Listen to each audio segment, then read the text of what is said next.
அதுதான் Christmas. Christmas என்று சொன்னால் என்ன?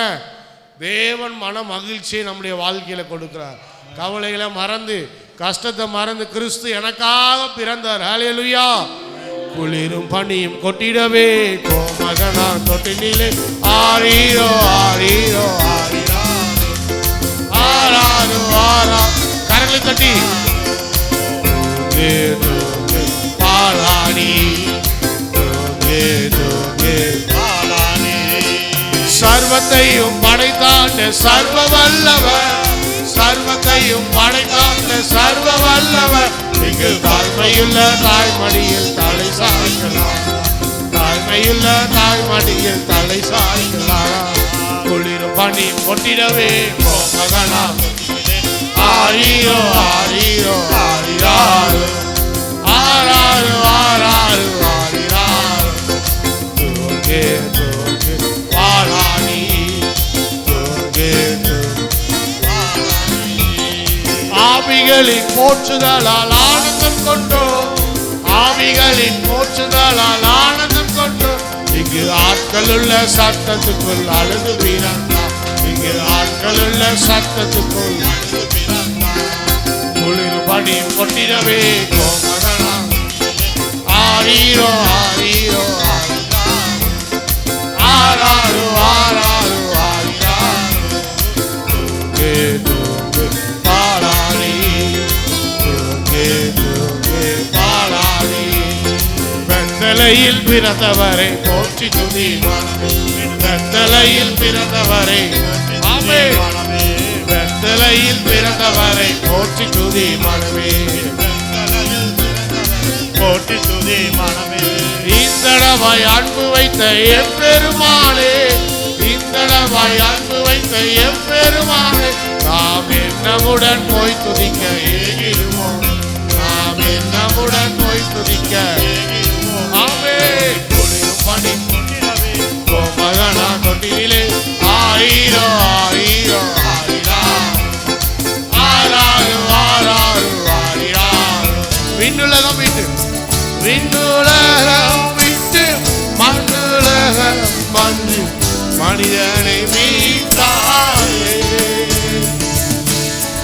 இருளில் வாழும் உலகை வெளிச்சத்தில் கொண்டு வர இரட்சகர் பிறந்தாயே. விண்ணுலகம் விட்டு மண்ணுலகம் வந்து மனிதனை மீட்டாயே. இரட்சகர் பிறந்தார், இரட்சகர் பிறந்தாரே, இரட்சகர் பிறந்தாரே, இரட்சகர் பிறந்தாரே, இரட்சகர் பிறந்தாரே. வாழ்க வாழ்கவே இயேசு வாழ்கவே. எல்லாரும் சொல்லுமா? வாழ்க வாழ்கவே இயேசு வாழ்கவே. எல்லாரும் சேர்ந்து வாழ்க வாழ்கவே இயேசு நீர் வாழ்க, இயேசு வாழ்கவே. வாழ்க வாழ்கவே இயேசு வாழ்கவே. பாவத்தில் இருந்த உலகை பரிசுத்தமாகிட இரட்சகர் பிறந்தாரே. பாரினில் வாழும் மனிதரை நண்பர்களாய் கொள்ள இயேசு பிறந்தாரே. ஆமென்.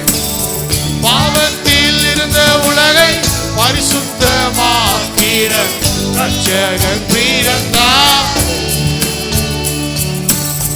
பாரினில் வாழும் மனிதரை நண்பர்களாய் கொள்ள மீட்பர் பிறந்தாரே. இரட்சகர் பிறந்தாரே, இரட்சகர் பிறந்தாரே. எல்லாரும் சொல்லுவோமா? ரட்சகர் பிறந்தாரே, ரட்சகர் பிறந்தாரே, ரட்சகர் பிறந்தாரே, ரட்சகர் பிறந்தாரே, ரட்சகர் பிறந்தாரே, ரட்சகர் பிறந்தாரே. வாழ்க வாழ்கவே இயேசு நீ வாழ்கவே, வாழ்க வா. கரங்களை உயர்த்தி சொல்லுமா, இயேசு வாழ்க, இயேசு வாழ்கவே, வாழ்க வாழ்கவே இயேசு வாழ்கவே, வாழ்க வாழ்கவே இயேசு நீர் வாழ்க, இயேசு வாழ்கவே. மறுபடி சொல்லுமா, வாழ்க வாழ்க வாழ்கவே, மீட்பர் வாழ்க, மீட்பர் வாழ்கவே. எல்லாரும் சேர்ந்து வாழ்க வாழ்கவே, ராஜா நீர் வாழ்க, ராஜா வாழ்கவே, வாழ்க வாழ்கவே இயேசு, இயேசு வாழ்கவே, வாழ்க வாழ்கவே. ஹல்லேலூயா, நீர் பெரியவர், அற்புதங்கள் செய்பவர், உம்மை போல யாரும் இல்லை, உம்மை போல யாரும் இல்லை. நீர் பெரியவர், அற்புதங்கள் செய்பவர், உம்மை போல யாரும் இல்லை, உம்மை போல யாரும் இல்லை. நீர் பெரியவர், அற்புதங்கள் செய்பவர், உம்மை போல யாரும் இல்லை, உம்மை போல யாரும் இல்லை. நீர் பெரியவர், அற்புதங்கள் செய்பவர், உம்மை போல யாரும் இல்லை, உம்மை போல யாரும் இல்லை. துதிக்கு பாத்திர மகிமை உமக்கே. எங்கள் கரங்களை உயர, எங்கள் கரங்களை உயர உயர்த்தி உம்மை என்றும் ஆராதிப்போம். துதிக்கு பாத்திர மகிமை உமக்கே, எங்கள் கரங்களை உயர உயர்த்தி உம்மை என்றும் ஆராதிப்போம். நீர் பெரியவர், அற்புதங்கள் செய்பவர், உம்மை போல யாரும் இல்லை, உம்மை போல யாரும் இல்லை. நீர் பெரியவர், அற்புதங்கள் செய்பவர், உம்மை போல யாரும் இல்லை, உம்மை போல யாரும் இல்லை. கரங்களை தட்டி ஆண்டவருடைய அற்புதத்தை இந்த கிறிஸ்துமஸ் நாளிலே கர்த்தர் செய்ய போகிற அற்புதத்தை இயேசுவின் நாமத்தினால, இயேசு லார்ட், இயேசு லார்ட், இயேசு லார்ட். கர்த்தருடைய வார்த்தைக்கு நேரம் நாம் கடந்து செல்வோம். 2 வாரங்களுக்கு முன்பாக ஒரு வசனத்தில் கர்த்தர்த்துவம் அவர் தோளின் மேல் இருக்கும், government will be upon his shoulder அப்படின்னு ஆங்கில வேதாகமத்தில் சொல்லப்பட்டிருக்கிறது. இயேசு ராஜாவாய் பூமியை ஆளுகை செய்வதற்காக அவர் இறங்கி வந்தார் என்று சொல்லி ஒரு சில வார்த்தைகளை தியானித்தோம். அதே வசனத்தில் இன்னொரு வார்த்தை ஏசாயா தீர்க்கதரிசன புஸ்தகம் 9ஆம் அதிகாரம் 6ஆம் வசனத்தை யாராவது ஒருத்தர் மறுபடியும் வாசிங்க. நமக்கு ஒரு பாலகன் பிறந்தார், நமக்கு ஒரு குமாரன் கொடுக்கப்பட்டார், கர்த்தத்துவம் அவர் தோளின் மேல் இருக்கும், அவர் நாமம் அதிசயமானவர், ஆலோசனை கர்த்தா, வல்லமையுள்ள தேவன், நித்திய பிதா, சமாதான பிரபு. எத்தனை பேர் தமிழ் பைபிள் வச்சிருக்கிறீங்க? இந்த வசனம் எப்படி இருக்குது பார்த்தீங்களா? எப்படி இருக்குது? போல்டில் போட்டுக்கிறாங்க.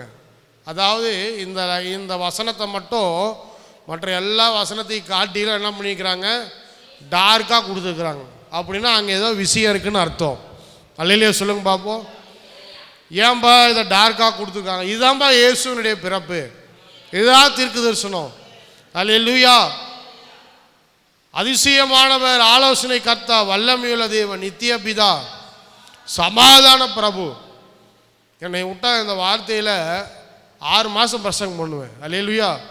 அவ்வளோ விஷயம் இருக்குது. இந்த வல்லமையுள்ள தேவன் அப்படிங்கிறதையே என்ன பண்ணலாம், 2-3 மாதம் செய்தி கேட்கலாம். வல்லமையுள்ள, எப்படி வல்லமையுள்ள தேவனாக இருக்கிறார். சரி, இன்னைக்கு அந்த டாபிக்கு போல, இன்னைக்கு சமாதான பிரபு. எல்லாரும் சொல்லுங்க, யாரு? சமாதான பிரபு. அல்லேலூயா. Prince of peace. இயேசு கிறிஸ்துவினிடத்தில் மட்டும்தான் சமாதானம். எத்தனை பேர் இன்னைக்கு சமாதானத்தோடு இருக்கிறீங்க? அட ஏங்க பாஸ்டர் நீங்கள் வேற, பொண்டாட்டி தொல்லை தாங்க முடியல, பையன் தொல்லை தாங்க முடியல, பொண்ணு தொல்லை தாங்க முடியல, மாமனார் மாமியார் தொல்லை தாங்க முடியல, எங்கே அங்கே சமாதானம் இருக்குது? இதன் மத்தியில் தான் இயேசு கிறிஸ்து பிறந்தார். அல்லேலூயா சொல்லுங்க. அல்லேலூயா. சமாதானத்தின் பிரபு. நம்ம சர்ச்சில் ஒரு பிரபு இருக்கிறாரு, பேசாம அவர் பேரை சமாதான பிரபுன்னு மாற்றிடணும். அல்லேலூயா. எங்கே போனாலும் அவர் மூலமாக சமாதானமாக கிடைக்கும். சமாதான பிரபு என்று இயேசு கிறிஸ்து அழைக்கப்பட்டார். ஏன்னு சொல்லுங்க, உலகத்தில் சமாதானம் இல்லை. There is no peace. அதான் சொல்றாரு, he will be called. ஆங்கில வேதாகமத்தில் அவர் இப்படியாக அழைக்கப்படுவார். he will be called prince of peace அப்படின்னு சொல்லப்பட்டிருக்கிறது. அவர் சமாதானத்தின் பிரபு என்று அழைக்கப்படுவார். எல்லாரும் சண்டை போட்டுக்கிறாங்க. இந்த குரூசைடர்ஸ் தெரியுமா? குரூசைடர்ஸ் யாருன்னு தெரியுமா? நம்ம இயேசு கிறிஸ்து போன பிறகு கிறிஸ்தவம் என்ன பண்ணுச்சு, அப்படியே வேகமாக யூரோப்பியன் கண்ட்ரீஸில், ஐரோப்பிய தேசங்களில் பரவ ஆரம்பிச்சிச்சு. சபைகள் ஸ்தாபிக்கப்பட்டு கூட்டம் கூட்டமாக என்ன பண்ணாங்க, இயேசுவை ஏற்றுக்கொண்டாங்க. ஜனங்கள் ஞானஸ்தானம் பெற்றாங்க, ஆலயத்துக்குள்ளே வந்தாங்க.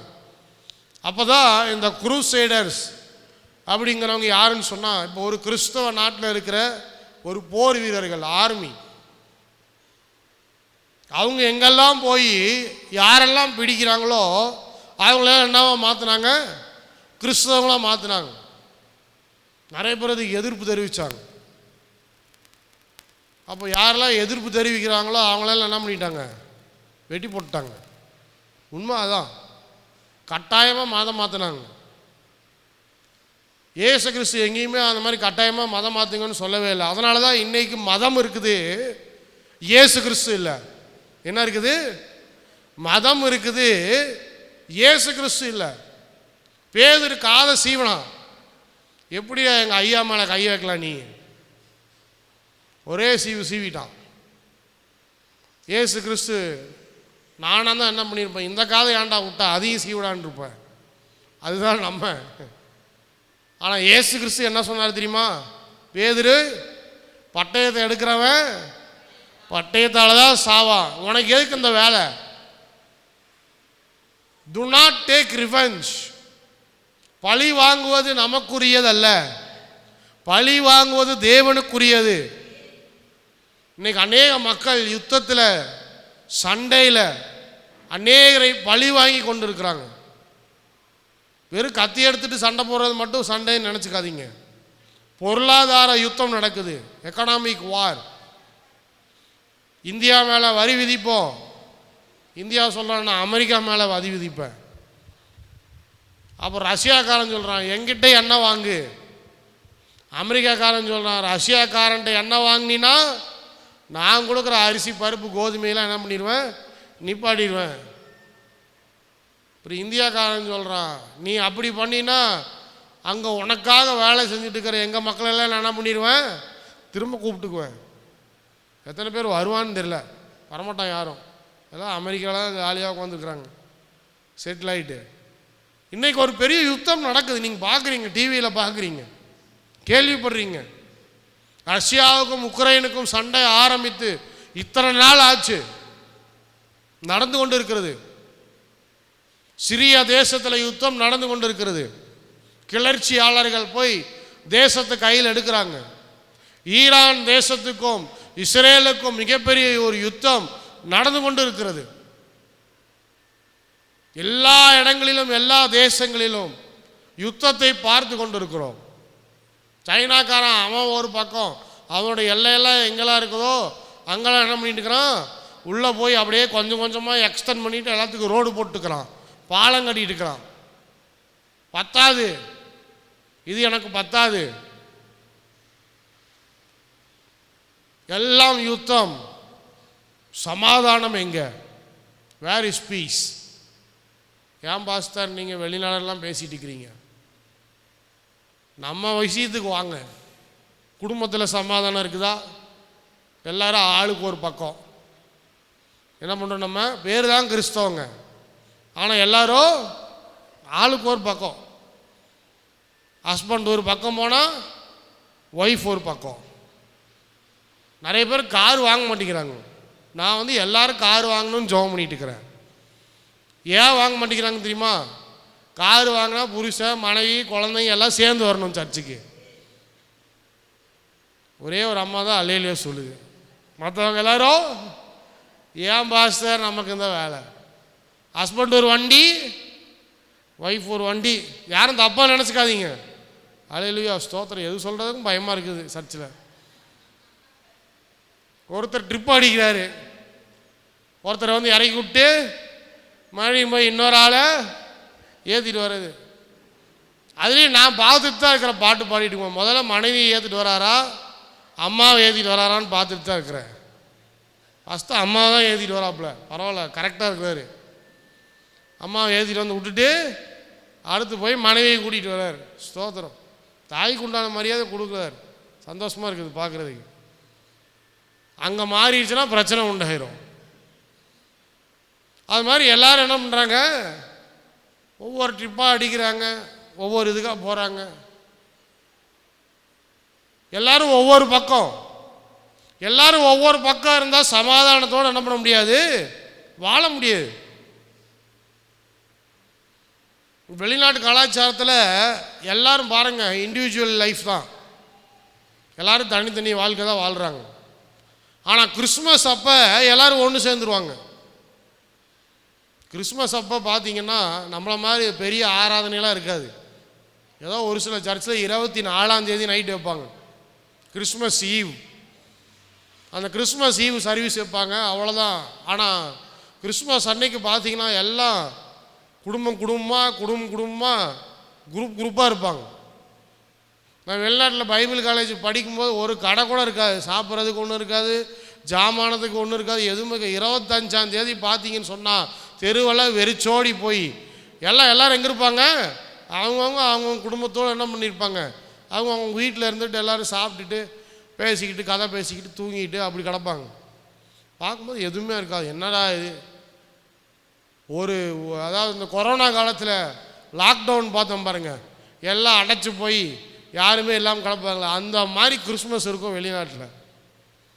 ஏன்னு சொன்னால் குடும்பத்துக்கு அந்த நாளிலே ஒரு முக்கியத்துவத்தை என்ன பண்ணுறாங்க, எல்லோரும் கொடுக்குறாங்க. எல்லோரும் குடும்பமாக ஐக்கியமாக இருக்கணும்.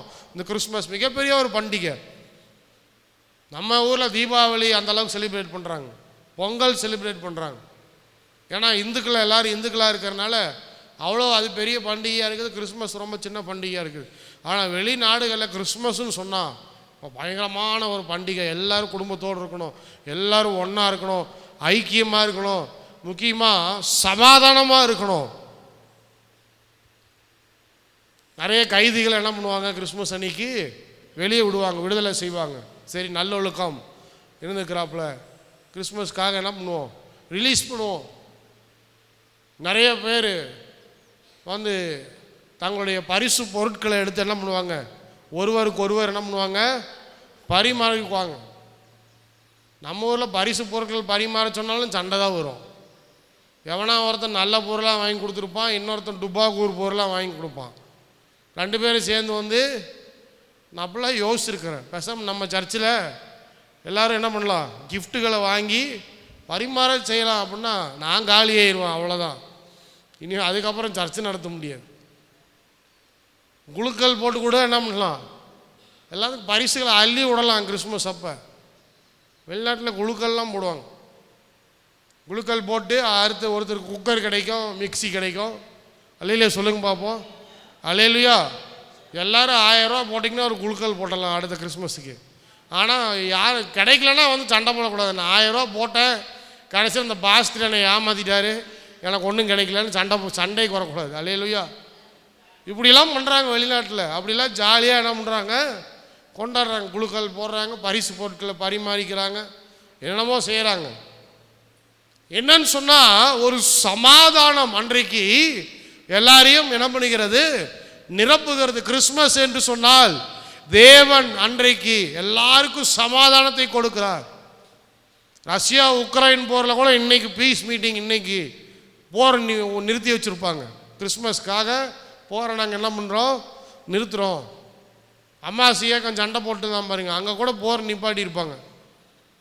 எல்லா இடத்துலையும் இன்னைக்கு கிறிஸ்மஸ் அப்படின்னு சொன்னால் எங்கேயுமே என்ன இருக்காது, போர் யுத்தம் இருக்காது. யுத்தத்தின் செய்தி கேள்விப்பட மாட்டீங்க. மறுபடியும் கொஞ்ச நாள் கழித்து ஜனவரியில் மறுபடியும் ஆரம்பிச்சிருவாங்க, அது வேற கதை. ஆனால் கிறிஸ்மஸுக்காக என்ன பண்ணுறாங்க, நிப்பாட்டி வைக்கிறாங்க. ஏன்னா இவர் சமாதானத்தின் பிரபு. அல்லேலூயா சொல்லுங்க. அல்லேலூயா. சமாதானத்தின் பிரபு என்று அழைக்கப்பட்டார். முதலாவது தேவனுக்கும் நமக்கும் ஒரு சமாதானத்தை ஏற்படுத்தினார். இந்த சமாதானம் எங்க ஆரம்பிக்குது, அன்பு யார்கிட்ட வருது, ஆண்டவர்கிட்ட தான் வருது. அதே போல சமாதானம் யார்கிட்ட வருது, அதுவும் ஆண்டவர்கிட்ட இருந்தா வருது. பிசாசின் இடத்துல சமாதானத்தை எதிர்பார்க்கவே முடியாது. என்னைக்குமே அவன் கலகம் மூட்டிகிட்டே தான் இருப்பான். அதனால தான் சர்ச்சில் அடிக்கடி சொல்லுவேன், இந்த கலகம் மூட்டுறவங்களெல்லாம் என்கரேஜ் பண்ணவே கூடாது. ஆமென். அல்லேலூயா. அது எங்கேருந்து வருது, சாத்தான்கிட்ட இருந்தால் வருது. குடும்பத்தில் கலகம் மூட்டுறவங்க, சபையில் கலகம் மூட்டுறவங்க, சொந்தக்காரங்களுக்குள்ள கலகம் மூட்டுறவங்க, புருஷ மனைவிக்குள்ள கலகம் மூட்டுறவங்க, பிள்ளைகளுக்கும் தகப்பனுக்கும் இடையில கலகம் மூட்டுறவங்க, இதெல்லாம் சாத்தானுடைய கிரியை. அன்பு எங்கேருந்து வருது, ஆண்டவர்கிட்ட வருது. அதே போல் சமாதானம் யார்கிட்ட இருந்து வருது, ஆண்டவர்கிட்ட இருந்து வருது. ஏன்னா சமாதானம் என்பது அது தேவனுக்குரியது, அது தேவனிடத்திலிருந்து தான் வருகிறது, அது தேவனால் மட்டும்தான் கொடுக்க முடியும். அப்போ இயேசு கிறிஸ்து என்ன பண்ணார், ரோமருக்கு எழுதின நிருபம் 5ஆம் அதிகாரம் 1ஆம் வசனம் 2ஆம் வசனம் பவுல் சொல்றார், வாசிங்க.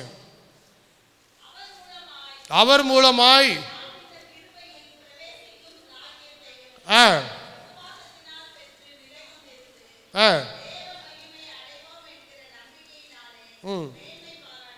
என்ன சொல்றாரு, ரோமர் 5:1-2 இவ்விதமாய் நாம் விசுவாசத்தினாலே நீதிமான்கள் ஆக்கப்பட்டிருக்கிறபடியால் நம்முடைய கர்த்தராகிய இயேசு கிறிஸ்து மூலமாய் தேவனிடத்திலிருந்து, எல்லாரும் சொல்லுங்க, சமாதானத்தை பெற்றிருக்கிறோம். இவ்விதமாய் நாம் விசுவாசத்தினாலே நீதிமான்களாய் மாறும்போது, நம்ம எல்லாரும் விசுவாசத்தினால தான் நீதிமான்களாக மாறும். நமக்கு எல்லாருக்கும் தெரியும், யாரும் எந்த கிரியையும் செய்யறதில்லை. நாம் நீதிமான்களாய் மாறுகிறபடியால் நம்முடைய கர்த்தராகிய இயேசு கிறிஸ்து, நல்லா பாருங்க, நம்முடைய கர்த்தராகிய இயேசு கிறிஸ்து மூலமாய், ஒன்லி த்ரூ ஜீசஸ் கிரைஸ்ட், தேவனிடத்திலிருந்து சமாதானத்தை நாம் பெற்றிருக்கிறோம். அப்படின்னா we have received, we have been reconciled போடப்பட்டிருக்கிறது. நாம் தேவனோடு ஒப்புரவாக்கப்பட்டு தேவனிடத்திலிருந்து அந்த சமாதானத்தை நாம் பெற்றிருக்கிறோம். உலகத்தோடு ஒப்புரவாக இருக்கும்போது சண்டை, பிரச்சனை, எரிச்சல், கோபம் இதுதான். ஆனால் ஆண்டவரோடு ஒப்புரவாக்கி இருக்கும்போது, கர்த்தர் நம்மை நீதிமானாய் மாற்றி இருக்கும்போது இப்போ என்ன பண்ணுறாரு, இந்த சண்டையிலிருந்து, இந்த பிரச்சனையிலிருந்து, எல்லா விதமான இந்த பழைய பாவத்தின் வாழ்க்கையிலிருந்து, அடிமைத்தனத்தின் வாழ்க்கையிலிருந்து நம்மை மாற்றி கர்த்தர் என்ன பண்ணியிருக்கிறாரு, நம்மை தேவனிடத்திலிருந்து சமாதானத்தை பெற செய்திருக்கிறார். அல்லேலூயா சொல்லுங்க. ஆனால் இன்னும் நிறைய பேர் இந்த சமாதானத்தை பெறலை. தேவனோடு ஒப்புரவாக்கப்பட்டு ஐக்கியமாக்கப்பட்டு நமக்கு கிடைத்தது தான் முதல் சமாதானம். யாரும் ஆண்டவருடைய அன்பையும் கிருபையும் இயேசு கிறிஸ்து வர்றதுக்கு முன்னாடி யாரும் பார்க்கவே இல்லை. இன்னைக்கெல்லாம் கிறிஸ்தவங்க எல்லாரும் ஜாலியாக இருக்கிறீங்க. பாஸ்டர் 2 வாரம் 3 வாரம் கோயிலுக்கு வரலினாலும் சரி, இப்பயாவது வந்தீங்களே ஸ்தோத்திரம் சமாதானம் அப்படின்றாரு. ஆனால் பழைய ஏற்பாட்டில் கல்லுக்கு கல், ஒருத்த அடித்தானா திருப்பி அடி, ஒருத்த குத்துறானா திருப்பி குத்து, ஒருத்த தண்டனையில் மாட்டிக்கிட்டான்னா கல் எறிஞ்சு அவனை கொலை செய். இப்படியாக என்ன பண்ணாங்க, அதில் கிருபை இல்லை, அதில் அன்பு இல்லை, அதில் இரக்கம் இல்லை, அதே போல் சமாதானமும் இல்லை. எவ்வளோ சண்டை. எத்தனையோ முறை இஸ்ரவேல் ஜனங்கள் சமாதானம் இல்லாமல் தேவனுடைய கோபத்துக்கும் ஆக்கினைக்கும் எல்லாரும் ஆளானாங்க. லேவி கோத்திரத்தையே ஆண்டவர் ஒரு முறை என்ன பண்ணார் சொல்லுங்க, பெஞ்சமின் கோத்திரம் இந்த இஸ்ரவேல் கோத்திரத்தில் ஒரு மிகப்பெரிய பிரச்சனை. இவங்க எல்லாரும் வந்து என்ன பண்ணாங்கன்னு சொன்னால், தேவனை மறுதளிச்சுட்டு ஆண்டவர் மறுதளிச்சுட்டு பாவம், மிகப்பெரிய பாவம், தங்கள் இஷ்டம் போக வாழ ஆரம்பித்து இது பண்ணிட்டு இருந்தாங்க. அப்போ பார்த்தீங்கன்னா ஒரு கோத்திரத்தையே ஆண்டவர் க்ளோஸ் பண்ணிட்டார். ஆண்டவர் ஒரு கோத்திரத்தையே க்ளோஸ் பண்ணிட்டார். அதுக்கப்புறம் ஜெனரேஷனே வளரல. அப்புறம் தான் பெஞ்சமின் கோத்திரத்தை வச்சு என்ன பண்ணார், ஜெனரேஷனை வளர்த்தார். வேத புஸ்தகத்தில் சொல்லப்பட்டிருக்கிறது. அவ்வளவு தேவனுடைய எரிச்சலையும் ஆக்கினையும் ஜனங்கள் என்ன பண்ணாங்க, சந்திச்சாங்க. இப்போ இயேசு கிறிஸ்து வரலன்னு சொன்னால் நீங்கள் எல்லாரும் இந்த மாதிரி நல்லா இருக்கவே முடியாது. அவருடைய இரக்கத்தையும் கிருபையும் பெற்றவங்களாம் நம்மளால் என்ன பண்ண முடியாது, இருக்கவே முடியாது. எல்லாரும் நீங்கள் இப்போ தப்பு செஞ்சீங்கன்னா அந்த தப்புக்கு உண்டான பனிஷ்மெண்ட்டை பெற்று தான் தீரணும். வேறு வழியே கிடையாது, இரக்கமே கிடையாது, யார் மேலேயும் அன்பு கிடையாது. என்னென்ன தவறு செய்கிறோமோ, நம்ம முன்னோர்கள் செய்ய தவறு, நம்ம செய்கிற தவறு, எல்லா தவறுக்கு உண்டான தண்டனை, ஆக்கினை, தீர்ப்பு நம்ம மேலே வந்து தீரும். ஆனால் இயேசு பிறந்ததுக்கப்புறம் அவர் என்ன பண்ணுறாரு, முதலாவது நான் என்ன பண்ண போகிறேன்னு சொன்னால், தேவனுக்கும் மனுஷனுக்கும் சமாதானத்தை ஏற்படுத்த போகிறேன். அப்போ அவர் என்ன பண்ணுறாரு, நமக்கு முன்னாடி போய் நிற்கிறார். அல்லேலூயா சொல்லுங்கள். அதுதான் எபிரேயரில் சொல்லப்பட்டிருக்கிறது. மத்தியஸ்தராக என்ன பண்ணுறாராம் இயேசு கிறிஸ்து, ஒரு பிரதான ஆசாரியராக என்ன பண்ணுறாராம், நமக்காக பரிந்து பேசுகிறார். அப்படியே என்ன அர்த்தம், இல்லை விட்டுருங்க, இவன் மேலே தப்பு இல்லை, இவன் வேணும்னு தப்பு செய்யலை, இதெல்லாம் பாவத்தினுடைய விளைவு. உலகம் பாவத்தில் விழுந்தபடியால், இவன் பாவத்துக்குள் இருக்கிறபடியால் இப்படியெல்லாம் செய்கிறான். These are consequences of sin. அப்போ இயேசு கிறிஸ்துவ முன்னாடி என்ன சொல்கிறாரு, வேணாம், இவனை அழிக்க வேண்டாம், இவனை நசுக்க வேண்டாம், இவன் மேலே தண்டனை வர வேண்டாம், இவனுக்காக இவன் மேல் இருக்கிற தண்டனையை நான் ஏற்றுக்கொண்டு இவனுக்கு தேவனிடத்திலிருந்து நான் சமாதானத்தை பெற்று கொடுக்கிறேன். அல்லேலூயா சொல்லுங்க பாப்போம். அல்லேலூயா. அதனால தான் இன்றைக்கி ஜாலியாக இருக்கிறோம். இன்றைக்கி நிறைய பேர் கிருபன்னு இருக்கிறான். எல்லோரும் கிருபை தான், ஸ்தோத்திரம், உண்மையாலுமே கிருபை தான் இருக்குது நம்ம மேலே. அல்லேலூயா. ரொம்ப எக்ஸசைஸ் பண்ணிவிட்டு நமக்கு இருக்கிற ரெஸ்பான்சிபிலிட்டியை மறந்து போகக்கூடாது. கிருபை என்பது உண்மை, அமேசிங் கிரேஸ் அப்படின்னு சொல்கிறோம். அப்படின்னா என்ன அர்த்தம், வியக்கத்தக்க கிருபை, யாருக்கு கிடைக்காத கிருபை, இந்துக்கு கிடையாது அந்த கிருபை, இஸ்லாமியனுக்கு கிடையாது அந்த கிருபை, புத்த மதத்தில் இருக்கிறவனுக்கு அந்த கிருபை கிடையாது. ஸ்ரீலங்காவை காட்டும்போது காட்டுவாங்க பாருங்கள், இந்த புத்த குருமார்கள் எல்லாம் குச்சி எடுத்து அடிப்பான் தெரியுமா உங்களுக்கு? பேர் தான் சமாதானத்தின் மதம். மிகப்பெரிய ஒரு காமெடி என்னன்னு சொன்னால், உலகத்திலேயே பீஸ் ரிலீஜன் என்னன்னு சொன்னால் புத்திசம் தான், சமாதானத்தின் மதம். அடுத்தது இஸ்லாம். இந்த புத்த மதத்தில் எந்த உயிரினத்துக்கும் நம்ம என்ன பண்ணக்கூடாது, தீங்கு நினைக்கக்கூடாது. அதுதான் ஃபிலாசபியே. எந்த உயிரினமோ நம்மளால் நசுக்கப்படக்கூடாது, தீங்கு விளைவிக்கக்கூடாது, அவ்வளோ பியூராக இருக்கணும், பரிசுத்தமாக இருக்கணும், அவ்வளோ சமாதானமாக இருக்கணும். ஆனால் அவன் என்ன பண்ணுறான், குச்சி எடுத்து போட்டு எல்லாரும் மொட்டை அடிச்சிருக்கிறான், அது மாதிரி ஒரு புடவை மாதிரி கட்டியிருக்கிறான், போட்டு குச்சி எடுத்து என்ன பண்ணுறான், டமான்னு எல்லாரையும் போட்டு அடிக்கிறான். ஆனால் எதை போதிக்கிறான்? சமாதானத்தை போதிக்கிறான். இஸ்லாம் சொல்கிறோம் நம்ம சமாதானத்தின் மதம். நான் சொல்ல மறந்துட்டேன், இதே வார்த்தை தான் அவன் யூஸ் பண்ணுறான். எபிரேய வார்த்தை சமாதானத்துக்கு என்னன்னு சொன்னால் ஷலோம். எபிரேய வார்த்தை சமாதானத்துக்கு என்னது? ஷலோம். ஷலோம்னு சொன்னால் உங்களுக்கு சமாதானம் உண்டாவதாகன்னு அர்த்தம். அதை தான் அவனும் சொல்கிறான். ஒருத்தனை பார்க்கும்போது என்ன சொல்கிறான், ரெண்டு பேர் என்ன சொல்கிறாங்க, உனக்கு சமாதானம் உண்டாவதாக, சலாம் மாலிக்கம் அப்படின்னா என்ன அர்த்தம், உனக்கு சமாதானம் உண்டாவதாகன்னு சொல்கிறான். மதமே சமாதானத்தின் மதம் தான். ஆனால் AK-47 கிரானைட்லேருந்து எல்லாம் யார்கிட்ட இருக்குது? தவறாக நினச்சக்கூடாது இஸ்லாமியர்கள். ஒருவேளை இந்த செய்தியை கேட்பாங்கன்னா இப்போயே சொல்லிடுறேன், ஏன்னா லைவில் போகுது, ஆன்லைனில் போடுறோம். இஸ்லாமியர்கள் யோசித்து பார்க்கணும்.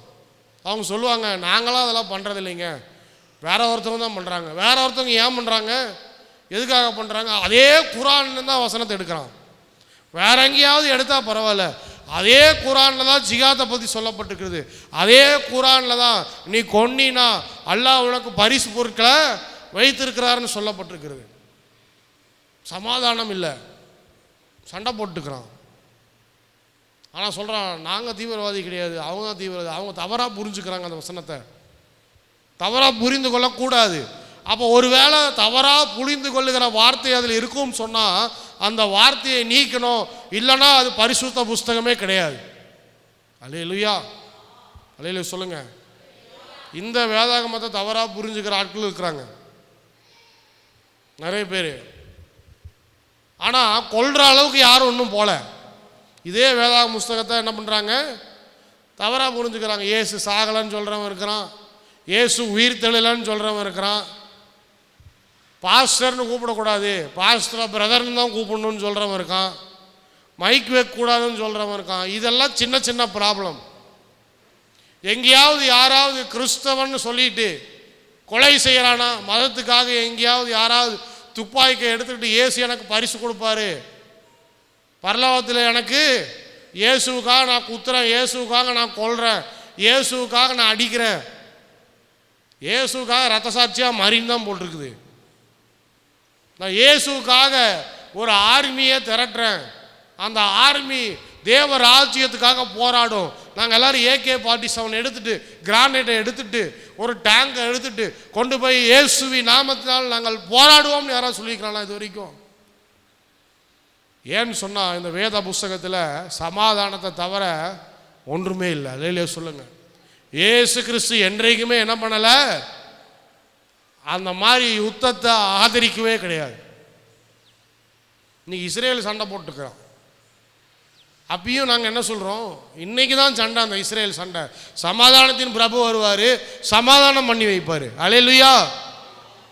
சமாதானத்தின் பிரபு வருவார், சமாதானம் பண்ணி வைப்பார். உலக தேசங்கள் முழுவதிலும் சமாதானத்தை இயேசு கிறிஸ்து கொண்டு வரப்போகிறார். நாங்கள் சண்டை போடாதீங்கன்னு தான் சொல்கிறோம். ஏன் சண்டை நடக்குது? நிறைய பேர் கேட்கலாம், பாஸ்டர் நீங்கள் இவ்வளோ பேசுகிறீங்களே, இயேசு கிறிஸ்து சமாதானத்தின் பிரபுன்னு சொல்கிறீங்களே, ஏன் இன்னும் சண்டை போட்டுக்கிறாங்க? தேசங்கள் விரோதமாக தேசங்கள் ஏன் சண்டை போட்டுக்கிறாங்க? ஏன் சண்டை போடுறாங்கன்னா, இப்போ ஒருத்தன் உங்களை அடிக்கிறான், உங்கள் தேச மக்கள் எல்லாம் இருக்கிறாங்க, நீங்கள் வாப்பா வந்து அடின்னு விட்டுருவீங்களா? விட்டா என்ன ஆகும்? அந்த தேசமே இல்லாமல் போயிடும், அந்த மக்கள் இல்லாமல் போயிடுவாங்க. அப்போ அதை தடுத்து நிறுத்துறதுக்காவது ஆயுதம் வேணும். அதனால தான் என்ன சொல்கிறாங்க, நாங்கள் யுத்தத்துக்கு போல எங்கள் மேலே யுத்தத்தை என்ன பண்ணுறாங்க, கொண்டு வராங்க, திணிக்கிறாங்க, ஆயுதங்களை போடுறாங்க, குண்டுகளை போடுறாங்க. நாங்கள் அதை தடுத்து நிறுத்துகிறோம், வானில் தடுத்து நிறுத்துகிறோம்.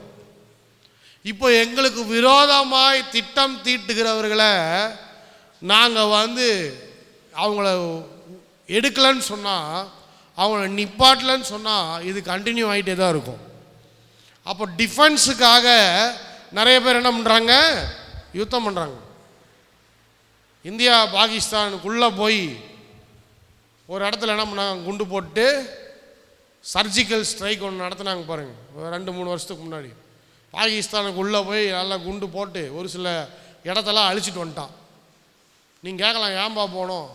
ஏன்னா நம்முடைய தேசத்துக்கு விரோதமாய், நம்மளுடைய மக்களுக்கு விரோதமாய், நம்முடைய இராணுவக்காரங்களுக்கு விரோதமாய், நம்ம இராணுவக்காரன் தான் அங்கே இருக்கிறான் பார்டரில், அவனுக்கு விரோதமாய் திட்டங்களை தீட்டி அவர்களை கொலை செய்ய நினைக்கும் போது ஒரு தேசம் எப்படி சும்மா இருக்கும்?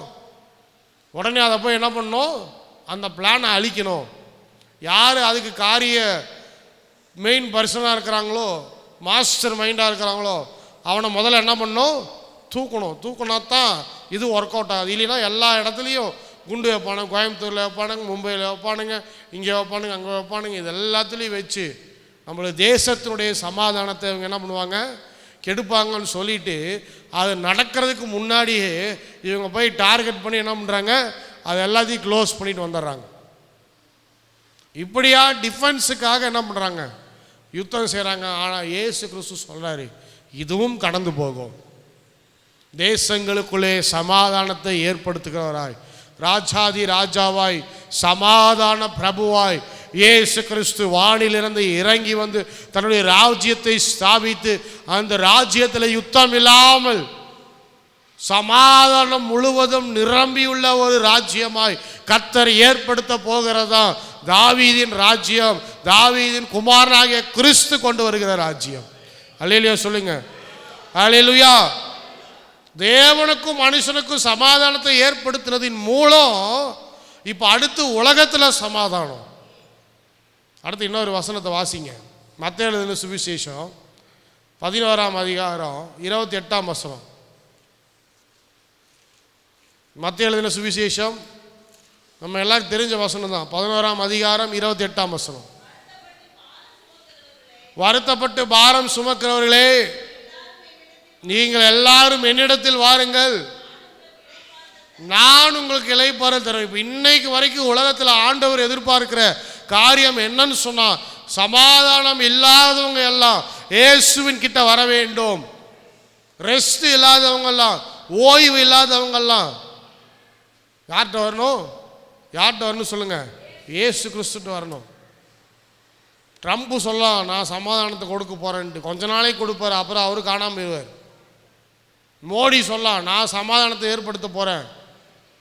பங்களாதேஷ் இந்தியாட்ட ஹெல்ப் கேட்குது, ஏதாவது பண்ணுங்க சார், எங்கள் நாட்டில் சமாதானம் இல்லை சார். மோடி சொல்லலாம், நான் தலையிட்டு இன்னும் 2-3 வருஷம்தான், அவ்வளோதான், அதுக்கப்புறம் அவரு காலி.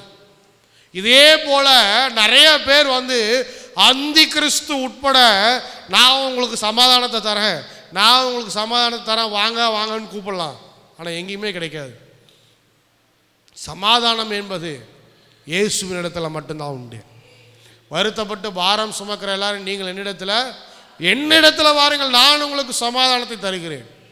பிரச்சனையா, கவலையா, போராட்டமா, தொந்தரவா, யார்கிட்ட போகணும்?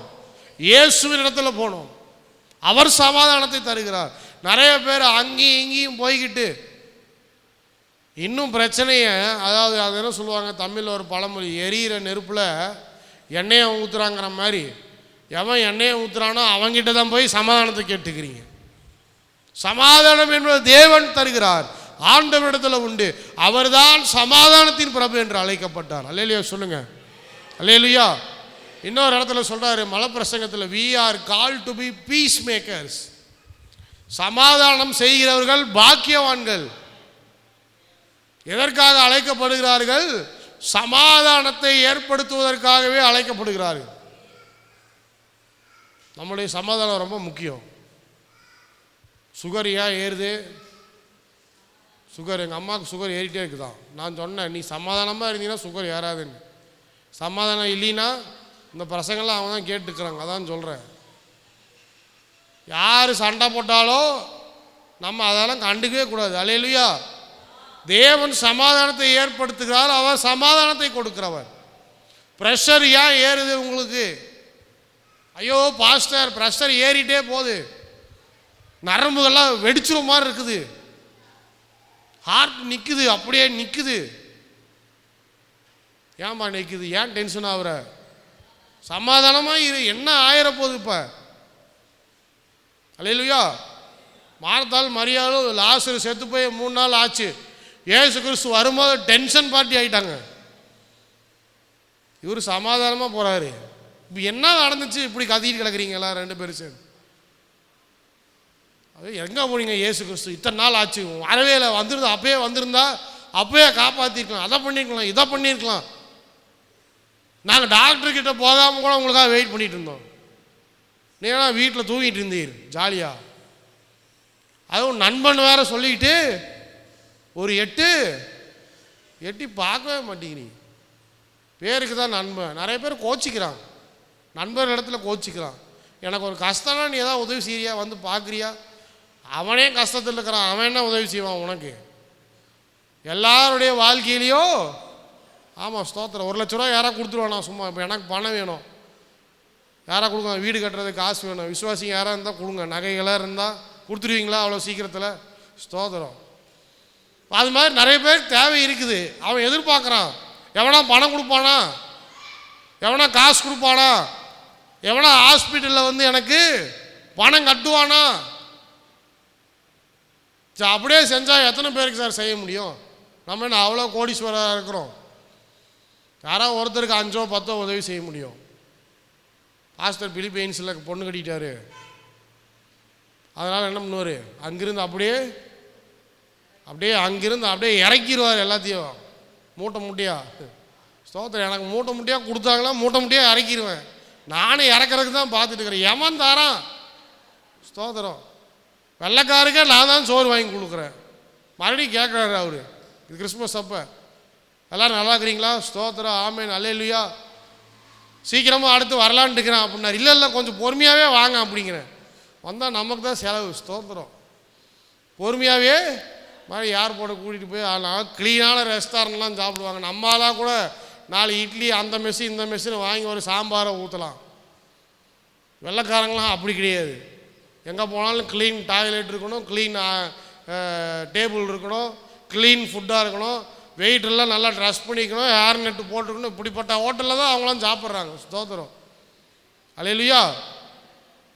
அந்த மாதிரி ஸ்டாண்டர்ட் இருக்குது. European standard, American standard. சாஃப்ட்வேரில் வேலை செய்கிறவங்களாம் கேட்டு பாருங்க. அவன் சொல்கிறான், அந்த ஸ்டாண்டர்டில் இருந்தால் தான் அவன் வந்து என்ன பண்ணுறான், அவங்க இல்லைன்னா ஒரு மாதிரியாக போயிடுது, என்னடா அப்படின்ட்டு. அதனால் எல்லாருக்கும் நம்ம தான் உதவி செய்கிறோம். நானும் எதிர்பார்க்க $1 கொண்டாந்து நம்ம கூட்டிகிட்டு போனார்னா என்ன பண்ணிடலாம்? சீக்கிரமாக இதையும் கட்டி எழுப்பலாம், இதை போடலாம், அதை போடலாம், சர்ச்சுக்கு லைட் வாங்கலாம், மைக் செட் வாங்கலாம், இதை பண்ணலாம், அதை பண்ணலாம். நமக்கும் ஆசையத்தான் இருக்குது. ஆனால் யார் தரா $? யாராவது தராங்களா நமக்கு? ஸ்தோத்திரம். ட்ரம்புட்டு தான் கேட்கணும். அடுத்து இந்தியாவில் இருக்கிற கிறிஸ்தவங்களுக்கு அந்த ஆள் என்னன்னா வந்ததுக்கப்புறம் நமக்கு வரி விதிப்பு பண்ணிட்டு இருக்கிறான். ஸ்தோத்திரம். இந்தியா கிறிஸ்தவங்களாம் கஷ்டப்படுறாங்க, சர்ச்சு கட்டி கொடுங்க, அமெரிக்காவிலேருந்து என்ன பண்ணுங்க, நிதி அனுப்புங்க, எல்லோரும் சர்ச்சு கட்டி கொடுங்க, இடம் வாங்கி கொடுங்க. கோரிக்கை அவருக்கு தான் வைக்கணும். ட்ரம்புக்கு கொடுப்பாரா? அவர் கொடுப்பார். ஸ்தோத்திரம். நீங்கள் தான் போய் வாங்கிட்டு வரணும். அப்போ அது மாதிரி எல்லோரும் என்ன பண்ணுறாங்க, அவங்க நாடு, அவங்க மக்கள், அவங்க குடும்பம், அவங்க தேசத்தினுடைய பொருளாதாரம், இப்படித்தான் எல்லோரும் பார்க்குறாங்க. அதே போல் நம்மளும் நம்ம குடும்பம் தான் பார்ப்போம். எதுக்கு சொல்கிறேன், நம்ம யாருக்கிட்டையும் எதையும் என்ன பண்ண முடியாது, எதிர்பார்க்க முடியாது. யாரும் வந்து நமக்கு அப்படி வந்து என்ன பண்ணிட மாட்டாங்க, அள்ளி அள்ளி யாரும் கொடுத்துட மாட்டாங்க, உங்களுக்கு யாரும் கொடுத்துட மாட்டாங்க. நீங்கள் வேலை செஞ்சு, நீங்கள் பாடுபட்டு, நீங்கள் கஷ்டப்பட்டு, நீங்கள் சேர்த்து, நீங்கள் சம்பாரித்து கட்டினாதான் உண்டு. ஸ்தோத்திரம். அல்லேலூயா சொல்லுங்க. அல்லேலூயா. ஓசியில் வாங்கிறதுமே நிற்காது. ஓசியில் வாங்கிறது என்ன பண்ணாது? பாடுபட்டால் தான் அதோடைய அருமை தெரியும். அதனால் ஓசியிலே எல்லாம் வரும்னு நினச்சிக்கிட்டு இருந்தா நல்லா வரும், அவனுக்கு ஒன்றுமே வராது. ஸ்தோத்திரம். நிறைய பேர் அப்படித்தான் என்ன பண்ணுறாங்க, நிறைய பேர்கிட்ட நிறைய விதமான காரியத்தை எதிர்பார்க்குறேன். நான் சொல்கிறாரு, இயேசு கிறிஸ்து சொல்கிறார், நீ என்னிடத்தில் வா, நான் உனக்கு இளைப்பாறுதலை தருகிறேன். ஐ ஆம் கிவிங் யூ ரெஸ்ட். நான் உனக்கு இளைப்பாறுதலை தரேன், நீ வருத்தப்பட வேண்டாம். சமாதானம் இல்லையா, நான் உனக்கு சமாதானத்தை தரேன். அடுத்து சமாதானத்தை பெற்றுக்கொண்ட பிறகு நாம் சமாதானத்தை ஏற்படுத்துகிறவர்களாக இருக்க வேண்டும். அதனால தான் we are called to be peacemakers. நாம் சமாதானத்தை ஏற்படுத்துகிறவர்களாக இருக்கிறோம். ஆந்திர மாநிலத்தில் ஒரு பாஸ்டர் இருந்தார். அவர் பேர் KA Paul. Global peace initiative 1990 global peace initiative அப்படின்னு சொல்லிட்டு சும்மா சாதாரணமாக ஊழியம் செஞ்சுக்கிட்டு இருந்த ஒரு மனுஷன். பார்த்தீங்கன்னா இந்த பீஸ் எல்லா இடத்துலையும் நான் சமாதானத்தை ஏற்படுத்த போகிறேன், க்ரூசைடெல்லாம் போட்டு நிறைய மக்கள் ஆண்டவர் நிறைய ஊழியத்தில் பெரிய உயரை கொடுத்தார். அவருடைய ஊழியம் நல்லா பழகி பெருகினதுக்கப்புறம் அவர் என்ன பண்ணார், ஐ ஆம் அ பீஸ் அம்பாசிடர், நான் சமாதானத்தின் தூதன் அப்படின்னு சொல்லி எங்கெல்லாம் சமாதானம் இல்லாமல் இருக்கோ அங்கெல்லாம் நான் போய் சமாதானத்தை ஏற்படுத்த போகிறேன் அப்படின்னு சொல்லிட்டு என்ன பண்ணார், இவரும் போனார். போய் ஆச்சரியப்படுவீங்க, நிறைய இடத்துல போய் சமாதானத்தை ஏற்படுத்தினார். அதுக்கப்புறம் ஒரு ஏரோப்ளேன் வாங்கினார். இந்தியாவிலே இவாஞ்சலிஸ்ட் பெரிய ஏரோப்ளேன் வாங்கினது மொத ஆள் யாருன்னு சொன்னால், அதுவும் சவுத் சைட்லேருந்து யாருன்னு சொன்னால் KA பால் தான். ஒரு பெரிய ஏரோப்ளேனை வாங்கிட்டு அந்த ஏரோப்ளேனை கொண்டு போய் அமெரிக்காவில் வச்சு பெரிய ஒரு ஆட்கள்லாம் கூட்டிகிட்டு போய் அவர் வந்தார்னா இப்போ சிவப்பு கம்பளியெல்லாம் போட்டு வரவேற்று பார்த்தா மிகப்பெரிய ஒரு ஆர்கனைசேஷனாக அந்த ஆர்கனைசேஷன் மாறிடுச்சு. கொஞ்ச நாள் ஆச்சு, அவர் கொண்டு போய் ஜெயிலில் போட்டாங்க. எல்லாரும் ஆச்சரியப்பட்டாங்க, என்னடா சமாதானத்தின் தூதன் ஜெயிலில் இருக்கிறார். அக்யூசேஷன் என்ன தெரியுமா, தன்னுடைய சொந்த சகோதரனை கொலை செய்தார் என்று சொல்லி அவர் மேலே அக்யூசேஷனை வச்சு கொண்டு போய் ஜெயிலில் போட்டாங்க. சமாதானத்தை ஏற்படுத்த வேண்டிய ஒரு ஊழியக்காரு என்னாச்சு, அரெஸ்ட் பண்ணப்பட்டு ஜெயிலில் போய் அவர் வாழ்க்கையில் சமாதானம் கெட்டு போச்சு. இப்போ நிறைய பேர் சொன்னாங்க, என்னப்பா இது இவருக்கு இப்படி ஆகிப்போச்சு. ஒரு சில நேரத்தில் ஆண்டவர் நம்மளை உயர்த்தும் போது, உயர்வை சந்திக்கும் போது, ஏரோப்ளேன் வரைக்கும் கர்த்தர் கொடுத்துட்டார். எல்லா தேசங்களுக்கும் போய் சமாதானத்தை ஏற்படுத்துகிற அளவுக்கு கர்த்தர் கொடுத்துட்டார். பிரச்சனை எங்கே வெடிச்சிருச்சு, உள்ளுக்குள்ளேயே வெடிச்சிருச்சு. பாருங்க, உள்ளுக்குள்ளேயே வெடிச்சிருச்சு. என்ன பண்ண முடியல, ஒரு சில காரியங்களை ஏற்றுக்கொள்ள முடியல. சொத்தில் பிரச்சனை, பணத்தில் பிரச்சனை, ஆர்கனைசேஷனுக்குள்ளே சண்டை. இப்போ அக்யூஸ் பண்ணாங்க, அவர் செஞ்சாரா செய்யலையா நமக்கு தெரியாது, கோர்ட்டுக்கு தான் தெரியும். ஆனால் ஒரு மனுஷனுடைய ஊழியம் என்பது முறிந்து போனது. அந்த ஏரோப்ளேனை கொண்டு போய் எங்கேயோ பார்க் பண்ணி வச்சுருக்குறாங்க. இன்னும் கிடக்குது அந்த ஏரோப்ளேன், பால் அடைஞ்ச ஏரோப்ளேன். கூகுள் மேப்பில் இருக்குது அந்த ஏரோப்ளேனு. ஒரு நாள் ஒரு கட்டுரை படித்தேன், ஆச்சரியமாக இருந்துச்சு. அந்த ஏரோப்ளேன் ஏதோ ஒரு பால் அடைஞ்ச ஏர்போர்ட்டில் இன்னும் என்ன பண்ணியிருக்குதான், அது ஓடாமல் அப்படியே சுக்குநூறாக போய் அப்படியே அபண்டன்ட் ஏரோப்ளேனாக, அது அப்படியே கைவிடப்பட்ட ஒரு ஏரோப்ளேனாக அந்த ஏரோப்ளேன் இன்னும் கிடக்குது. இந்த மனுஷனால் திரும்பவும் என்ன பண்ண முடியல, தன்னுடைய ஊழியத்தில் பிரகாசிக்க முடியல. ஆண்டவர் கைவிட்டார். பரிசுத்த ஆவி என்ன பண்ணிட்டார், தன்னிடத்துலேருந்து எடுத்துக்கொண்டார். அதனால் என்ன சொல்ல வரேன்னு சொன்னால், நாம் சமாதானம் செய்வதற்காக அழைக்கப்பட்டிருக்கிறோம்.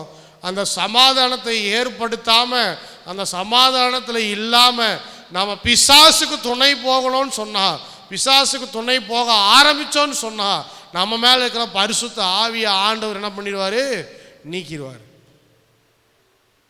நாம் தேவனால் பயன்படுத்தப்பட பாத்திரமாக மாறுறதை விட தேவனால் கைவிடப்பட்ட பாத்திரமாக நம்ம மாறிடுவோம்.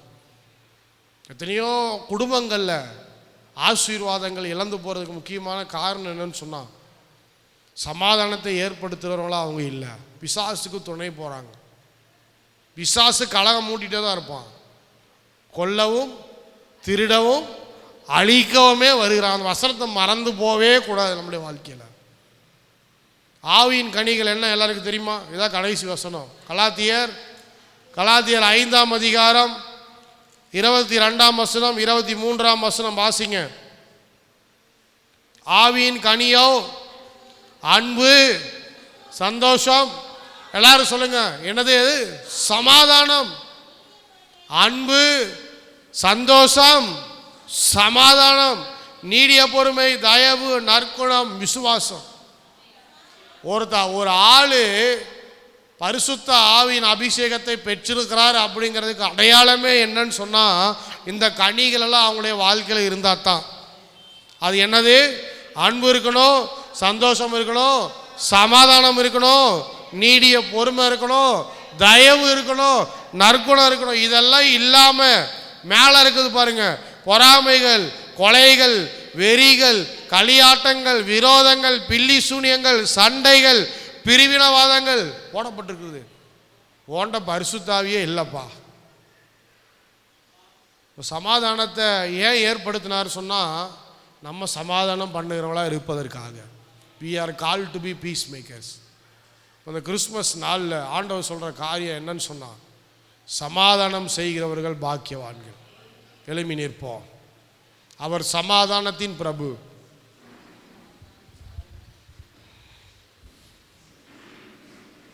இயேசு கிறிஸ்துவிடத்தில் மட்டுமே சமாதானம் உண்டு. He is the Prince of Peace. வருத்தப்பட்டு பாரம் சுமக்கிற எல்லாரும் என்னிடத்தில் வாருங்கள், நான் உங்களுக்கு இளைப்பாறுதலை தருகிறேன். தேசங்களிலே சமாதானம், ஒவ்வொரு ராஜ்யங்களிலே சமாதானம் வேண்டும். ஒருவரோடு ஒருவர் யுத்தம் செய்து கொண்டிருக்கிறாங்க. பிரிவினவாதங்கள், மொழியின் பெயரில் பிரிவினவாதங்கள் ஆதரிக்கக்கூடாது. நான் தமிழன் அதனால் நான் பெரிய ஆளு, தெலுங்குக்காரெல்லாம் நம்ம கீழே, கன்னடக்காரெல்லாம் நம்ம கீழே, மலையாளக்காரெல்லாம் நம்ம கீழே, அவங்க கூட சேரக்கூடாது, சண்டை போடணும், தண்ணி விடக்கூடாது. இந்தியாக்காரன் அவன் ஒரு மாதிரி, அவனை ஒதுக்கணும். கீழ் ஜாதி மேல் ஜாதி, ஜாதி பார்க்குறவன் கிறிஸ்தவன் இன்னைக்கு இருக்கிறான். ரொம்ப வெக்கக்கேடாக இருக்குது. இயேசு ஜாதி பார்த்துருந்தாருன்னா அவன் ரட்சிக்கப்பட்டிருக்கவே மாட்டான். ஆனால் இன்னைக்கு நிறைய கிறிஸ்தவன் நீங்கள் எந்த ஜாதின்னு கேட்டுட்டு உட்காந்துருக்கிறான். ஸ்தோத்திரம். இயேசுவின் நாமத்தினால உள்ளம் உடைக்கப்படணும். நீ தேவனிடத்திலிருந்து சமாதானத்தை பெற்றிருக்கிறாய், ஒப்புரவாகுதலை பெற்றிருக்கிறாய். அதே போல நீ போய் அடுத்தவனுக்கு சமாதானத்தை உண்டு பண்ணணும். தேவையில்லாத பேச்சுகள், தேவையில்லாத நடத்தைகள், தேவையில்லாத பிரிவினவாதங்கள், இவைகள் எல்லாவற்றையும் ஒதுக்கி வைப்போம்.